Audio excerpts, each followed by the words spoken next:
was invited by a friend to attend a Restorative Justice Coalition meeting inside the federal penitentiary here on Vancouver Island. Well, I'd never been in the penitentiary, let alone have any idea of what restorative justice was about. But it had a ring to it, restorative justice. And the ring was about my original social justice mission in my life. So I was beginning to learn to trust my intuition, follow that thread. So for about 8 weeks, once a week, every week, I would go out on Thursday evenings and join a small group of volunteers. We would go inside the prison. You had to get security clearance, and it took a month or so to get that. But then I would go each week with this group of men and women, volunteers, to sit in a circle in the chapel inside the prison with a group of 10 or 12 inmates. I have learned since to call them prisoners, not because it's insulting, but because that's the way they think of themselves. The idea being to have a conversation, and they even appreciated the opportunity to speak with outsiders about what's going on out in the world. Most of these men are lifers. They've been in prison for a very long time.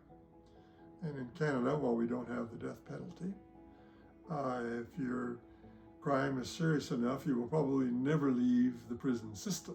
Even on parole, you will always be in the system. There was the odd occasion when I would speak about this intensive journal process, and after about the third time they heard me mention it, 2 or 3 of the prisoners said, "Sounds kind of interesting. Is there some way we could do that in here?" I'll keep the long story short. I had to go through an approval process that included the inmate committee. The prisoners had to approve this, as well as the parole officers and the prison administration. Because the biggest challenge was, if we were going to do it inside the federal penitentiary, I had to be able to promise privacy. Now, all prisoners are guaranteed constitutionally to their privacy, but it's prison, and there's no guarantee of privacy. So if I were going to invite these men to do this writing, I had to drive that stake into the ground, and I couldn't promise it to the men. It had to come from the prison administration. Well, they granted it. I wasn't sure they were going to, but they did. So we did our first trial with about 6 men. But here was where I had to make a major shift. You had to move away from the 2-day weekend workshops. There was no way that was going to happen in a prison. They were even kind of reluctant to give me as much as 2 hours once a week. So I had to swallow hard and make a decision, because I was going to have to swim upstream to 60 years of tradition with the intensive journal process to do this. So we started, and the first group took to it like ducks to water. Even after the first session, I learned 2 things. One is it would be impossible to do any more than 2 hours at a time with men who are so emotionally deprived, traumatized, and socially isolated to deal with these pieces of their life. The other thing I learned was that they needed time between the sessions. But the moment I gave the first writing assignment, every head in the room went down to their paper, and they would not stop writing. That no one lifted their head until I said, "Okay, next prompt." And they lifted their head, and I had them. They were with me. We were as one almost immediately. I had to advise the parole officers, don't make anybody come. Don't bribe anybody to come. Well, they learned they didn't need to. The guys who had been in the process sold it. Every time we offer the program, it fills. If you think you've got difficulties in your life about trying to recover personal agency, a recover of dignity, of a sense of self-worth, you can multiply that by about 10. But as soon as you offer the opportunity with some privacy and some safety, and a structured environment where there's not a lot of blather and feedback, and we quite frankly ignore the pathology. Almost all the men come in with PSTD diagnosis. Well, we just skip over that. We're just gonna let them talk about their life. They can't stop talking about it. And even the parole officers say that. Even the correctional officers say, what are you doing in there?